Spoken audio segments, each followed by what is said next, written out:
My third period class is Spanish 2. It can't be harder than Spanish 1, an easy A, and why I decided to take it for an elective. I wonder how Madison is faring. Hopefully, my fellow peers are being nice to her. I didn't miss the glares a lot of chicks gave her this morning. No doubt they're jealous. Not only because Madison is by far the prettiest girl in school, but I'm aware I have many admirers. They better not be treating Madison badly because of my interest in her. When I arrive to class, it's halfway full. The room is set up with individual student desks. Spotting the next to the last desk, closest to the wall, I can't help the grin that creeps on my face. Madison is the reason I'm grinning from ear to ear, and I can't deny being thrilled we have a class together. Working in her notebook, she hasn't noticed me. I plop down in the empty desk behind her. Good thing it was empty because I'm certain I would have asked whoever was sitting there if I could swap seats. Unable to contain myself, I tap her on the shoulder.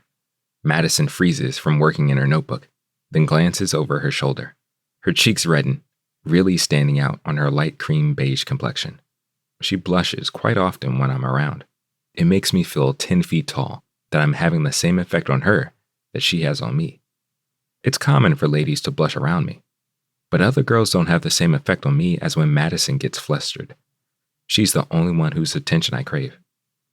I decide to tease Madison, always amused by her reactions. Well, what do you know? We have a class together. Her lips curl upward, matching my smile. I took Spanish 1 last year. Me too, I reply. Across from her, a chick who I don't know, mouth drops open. What's her deal? Leaning closer, I whisper in Madison's ear. This should be fun. The chick's eyes widen, and I'm tempted to ask, does she and Madison have a secret? Deciding it's not important, I ask something else instead. How did your first classes go? They were fine. Did you get lost a lot? Snorting, she answers, Nope, piece of cake. Something tells me she's not being truthful. One of my teammates sits in the desk across from me. What up, Justin? Hey, Travis.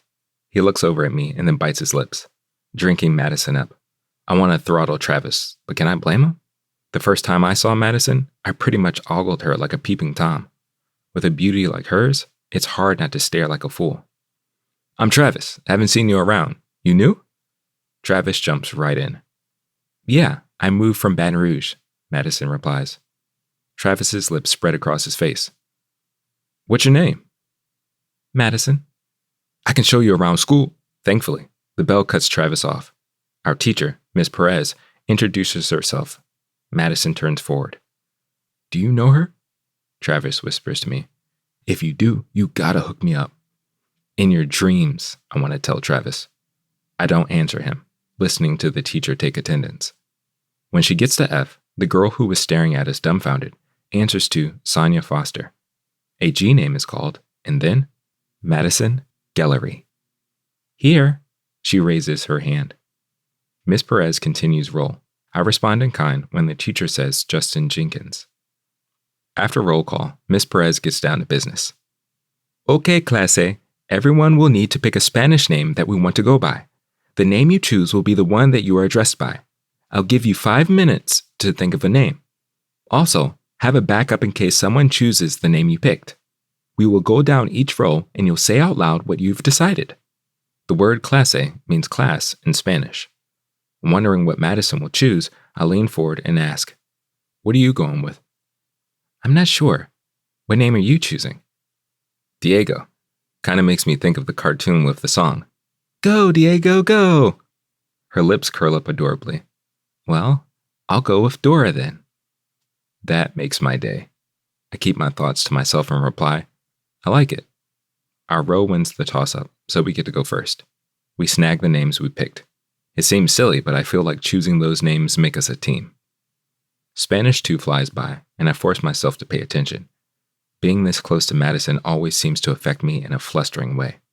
Sorta like her body gives off electric pulses of euphoria. Or maybe that's just how she affects me. Shaking my head, I attempt to banish my wayward thoughts. Madison and I are only friends, and we can never be anything more. I continue to chant this logic, trying to convince myself to believe it.